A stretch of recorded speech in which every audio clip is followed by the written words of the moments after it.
Kemudian juga di antara sebab yang bisa mendatangkan rezeki adalah bertakwa kepada Allah Subhanahu wa taala.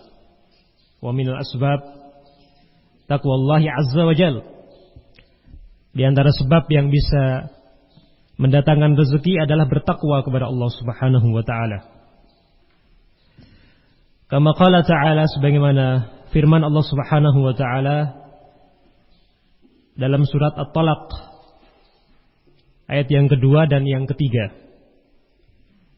Allah Subhanahu wa taala menyatakan, "Wa may yattaqillaha yaj'al lahu makhraja wa yarzuqhu min haitsu la yahtasib." Dan barang siapa bertakwa kepada Allah Subhanahu wa taala, yaj'al lahu makhraja, maka Allah akan memberikan jalan keluar kepadanya dalam menghadapi berbagai kesulitan. Makhraja, jalan keluar atau solusi untuk menyelesaikan berbagai permasalahan. Wa yarzuqhu min haitsu la yahtasib. Dan Allah Subhanahu wa taala akan memberikan rezeki kepadanya min haitsu la yahtasib, dari arah yang tidak dia duga-duga, dari jalan yang tidak dia sangka-sangka. Padahal ini termasuk keumuman ayat yang disebutkan sebelumnya. Solusi di sini meliputi berbagai perkara, berbagai permasalahan, masalah rezeki, masalah jodoh, masalah duniawi yang lainnya. Cakupannya sangat luas. Namun pada ayat berikutnya Allah Subhanahu wa taala secara khusus menyebutkan tentang permasalahan rezeki. Allah jamin hamba-hambanya yang bertakwa bahwa mereka akan mendapatkan rezeki dari arah yang tidak disangka-sangka. Nah, ini merupakan jaminan dari Allah Subhanahu wa taala. Kemudian dijelaskan oleh para ulama bahwa takwa ini merupakan salah satu asbab syar'iyyah ma'nawiyah. Salah satu sebab secara syar'i dan secara ma'nawi yang bisa mendatangkan rezeki. Meskipun tidak bisa diindra, tidak bisa dilihat atau didengar. Kenapa? Karena ketakwaan ada di dalam kalbu. At-taqwa hahuna, kata Nabi alaihi wasallam. Takwa itu di sini, kata Nabi alaihi wasallam. Namun demikian, takwa sekali lagi merupakan sebab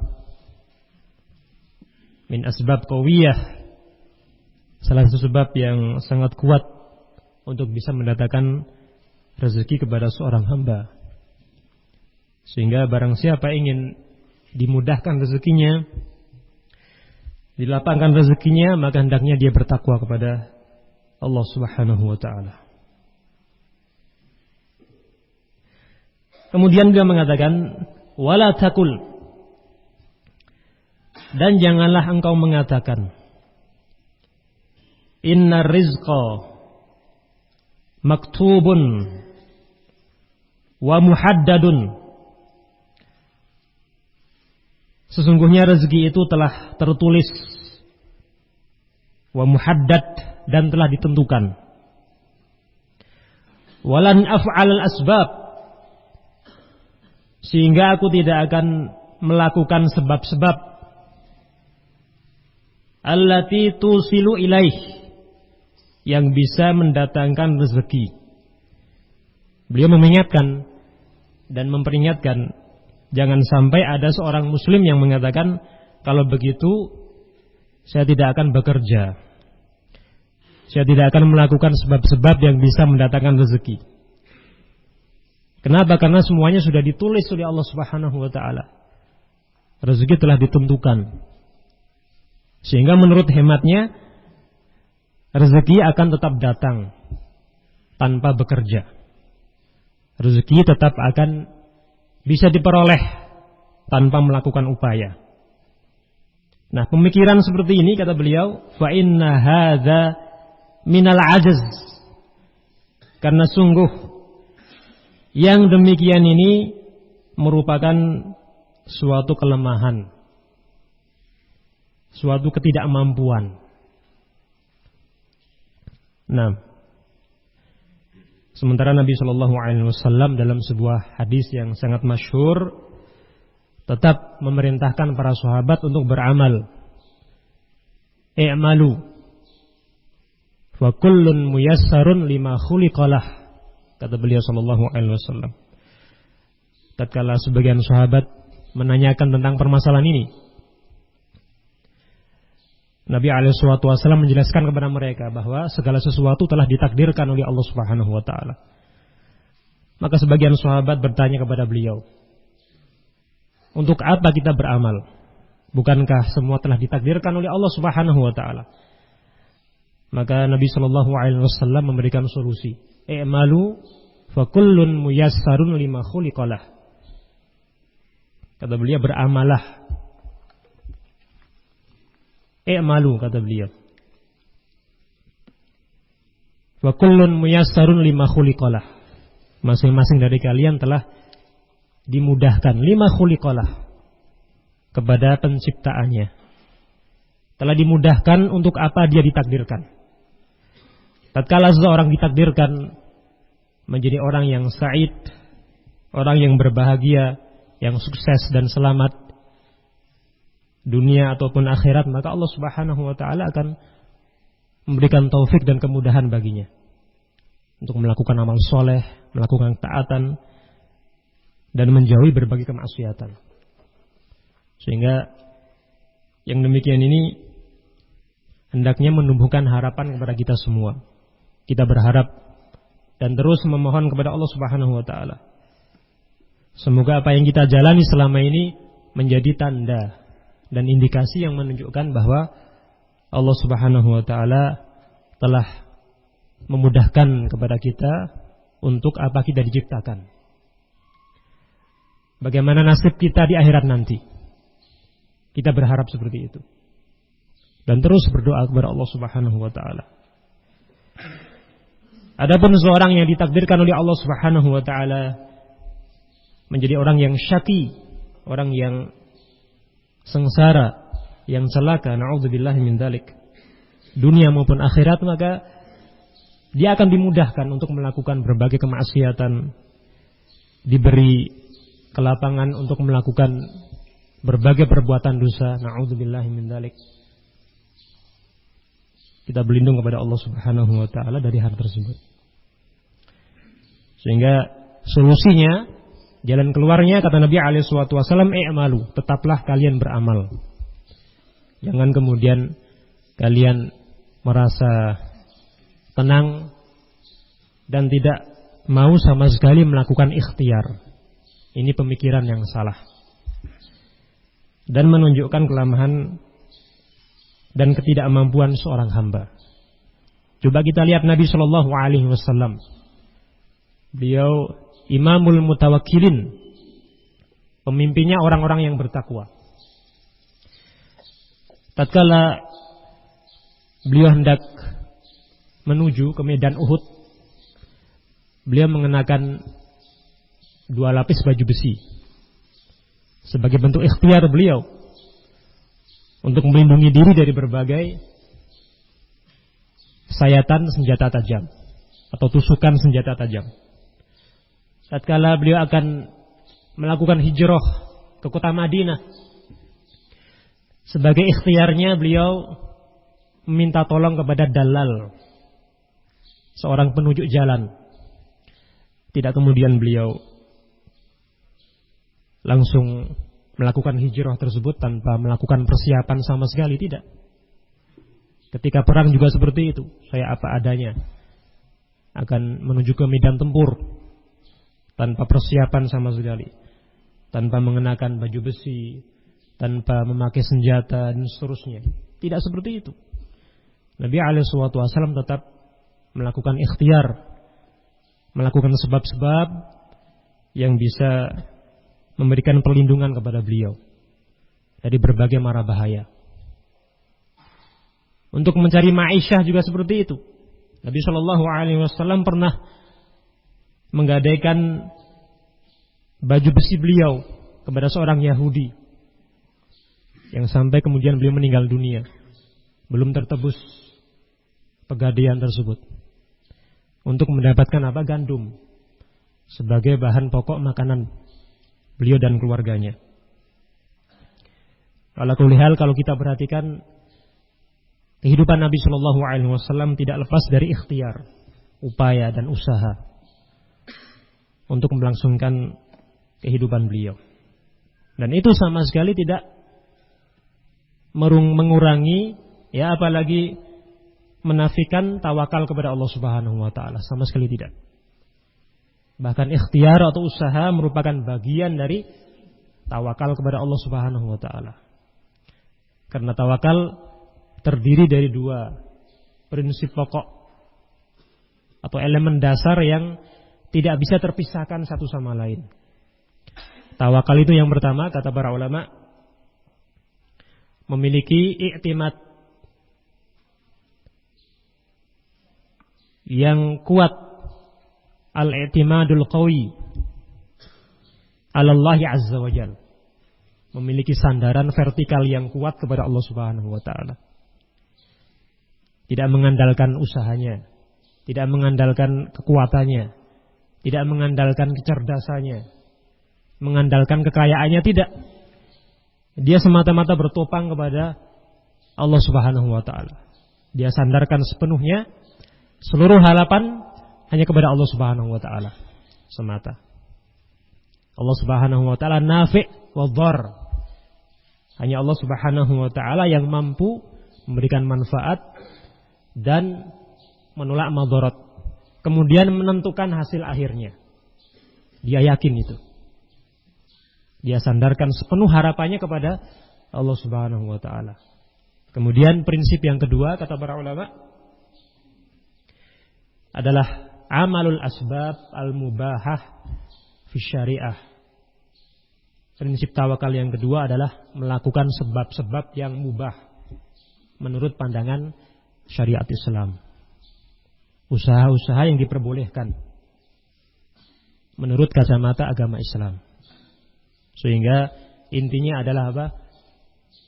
Kekuatan i'timad seorang hamba kepada Allah Subhanahu wa taala di dalam kalbu, dengan terus berdoa kepada Allah Subhanahu wa taala, kemudian melakukan usaha yang benar dan baik sesuai dengan tuntunan agama Islam. Itu saja. Tawakal tidak lain seorang hamba berdoa dan menyandarkan seluruh harapannya kepada Allah Subhanahu wa taala, kemudian menempuh sebab-sebab, menempuh ikhtiar atau usaha. Nah, Allah Subhanahu wa taala juga telah mengisyaratkan hal ini dalam beberapa ayatnya. Meskipun tidak secara sharih, Allah Subhanahu wa taala memerintahkan kaum muslimin untuk melakukan usaha. Di antaranya Allah Subhanahu wa taala menyebutkan dalam surat Al-Baqarah,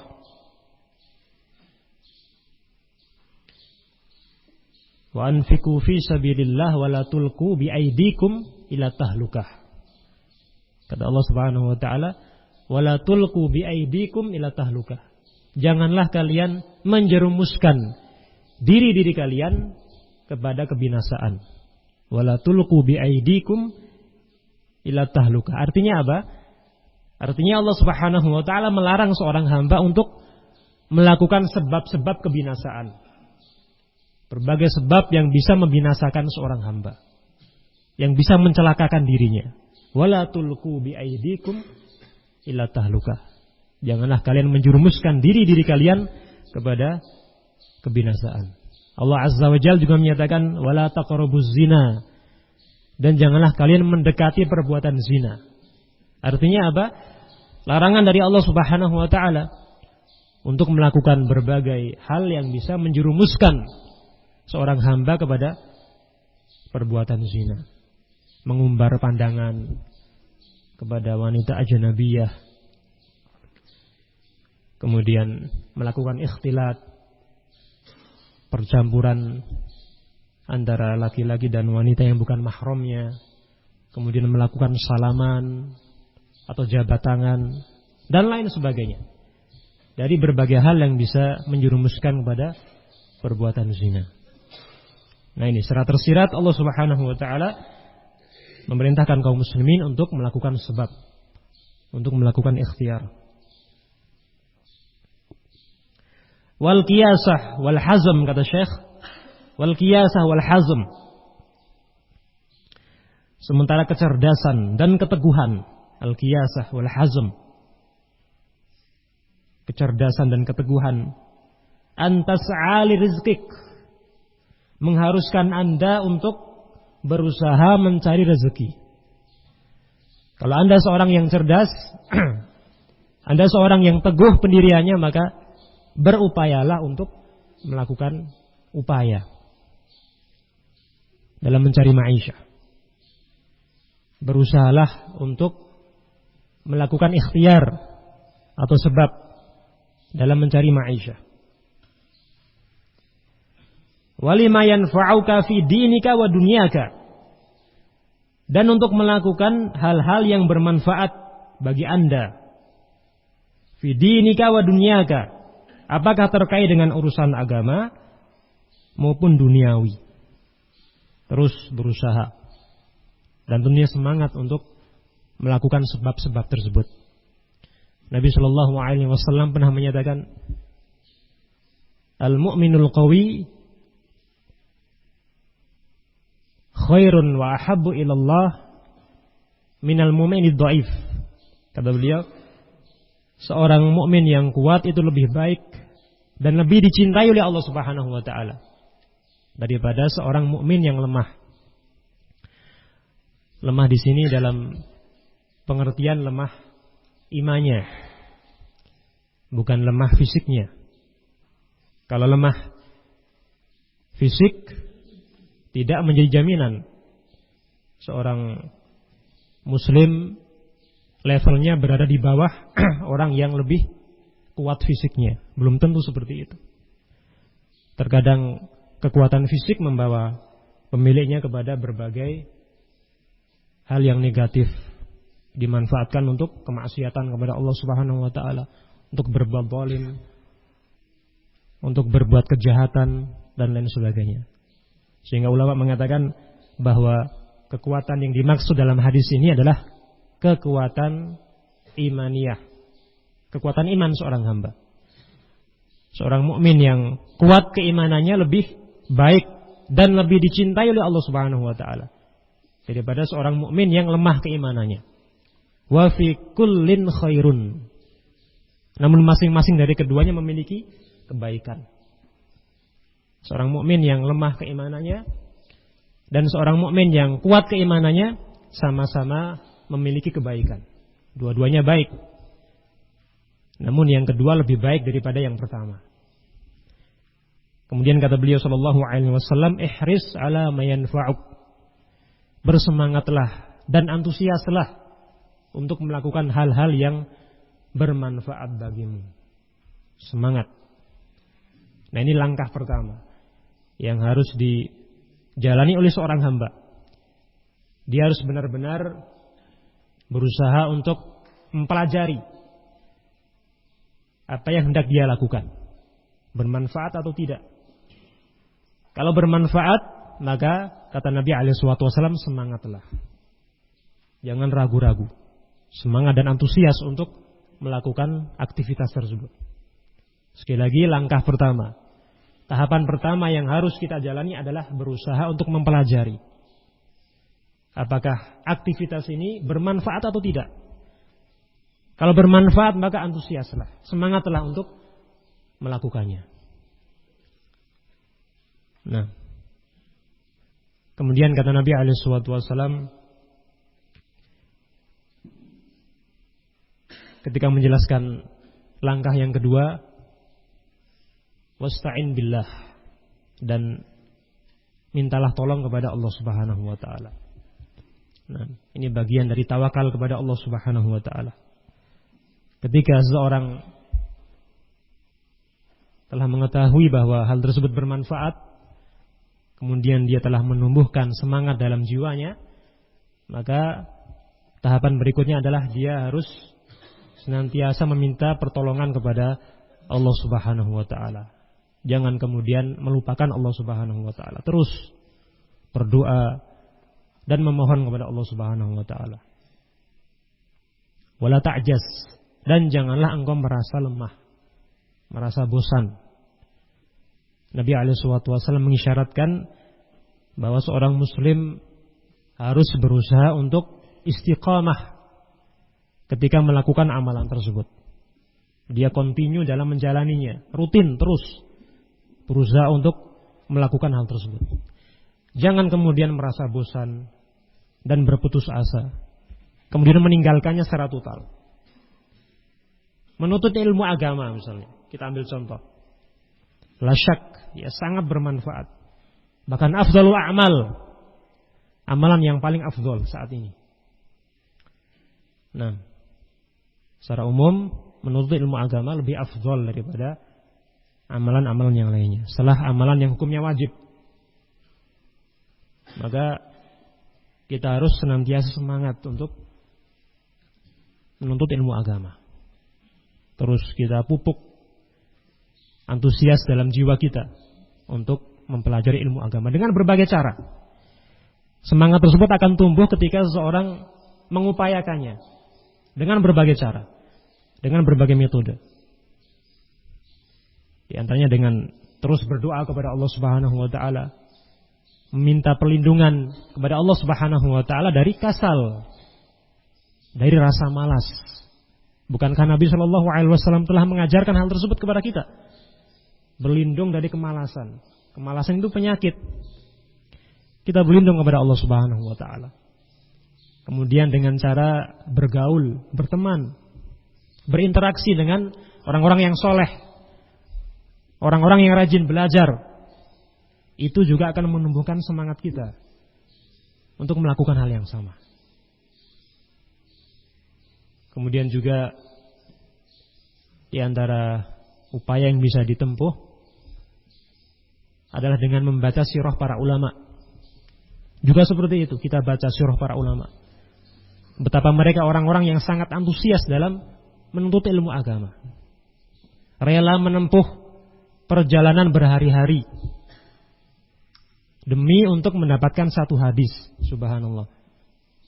Sementara kita di sini bisa mendapatkan sekian banyak hadis tanpa melakukan safar. Ulama kita seperti itu, menempuh perjalanan sekian kilometer berhari-hari dengan berjalan kaki demi untuk mencatat satu hadis.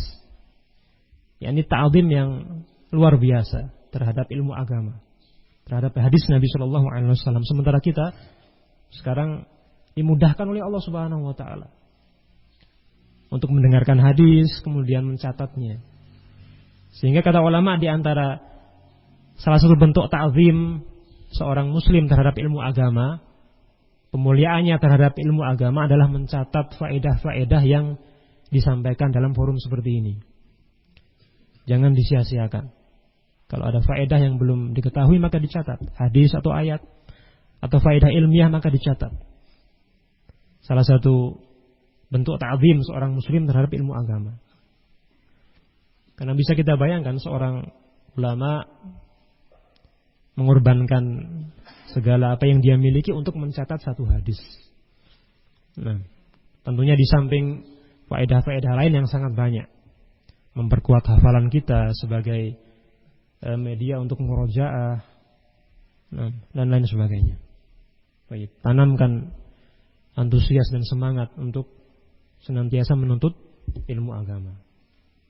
Nah, kemudian jangan merasa lemah. Upayakan untuk senantiasa istiqomah dalam melakukannya. Dan ini lebih berat daripada sekedar memulai. Istiqomah suatu hal yang sangat berat. Terus continue dan berkesinambungan dalam menuntut ilmu agama. Karena godaannya sangat banyak. Tidak sedikit teman-teman kita yang kemudian berguguran jika menuntut ilmu agama dengan berbagai faktor atau alasan. karena tuntutan orang tua, karena ingin bekerja, karena malas, karena futur dan lain sebagainya. Naudzubillahi min dzalik. Kita syukuri. Ini merupakan kenikmatan dari Allah Subhanahu wa taala. Allah Subhanahu wa taala mudahkan kita untuk menuntut ilmu agama tanpa gangguan yang berarti. Terus istiqomah. Sehingga sebagian ulama seperti Syekhul Islam mengatakan a'zamul karamah al-istiqamatu 'alal haqq. Dia mengatakan karamah yang paling agung, yang paling mulia adalah al-istiqamatu 'alal haqq. Bisa istiqomah di atas kebenaran. Kata beliau merupakan karamah yang terbesar. Nah. Baik. Kemudian senantiasa memohon pertolongan kepada Allah Subhanahu wa taala. Al-isti'anatu billahi azza wa jal. Jangan lupa ikhlaskan niat dalam menuntut ilmu agama. Terus berusaha untuk meluruskan niat dalam menuntut ilmu agama. Dan pasti Allah Subhanahu wa taala akan memberikan kemudahan kepada hamba-hambanya yang ikhlas dalam menuntut ilmu agama, itu pasti. Dan kalau kita bicara dalil sangat banyak. Allah Subhanahu wa taala menjamin kemudahan bagi hamba-hambanya yang ikhlas dalam menuntut ilmu agama. Nah. Baik. Kemudian juga di antara sebab yang bisa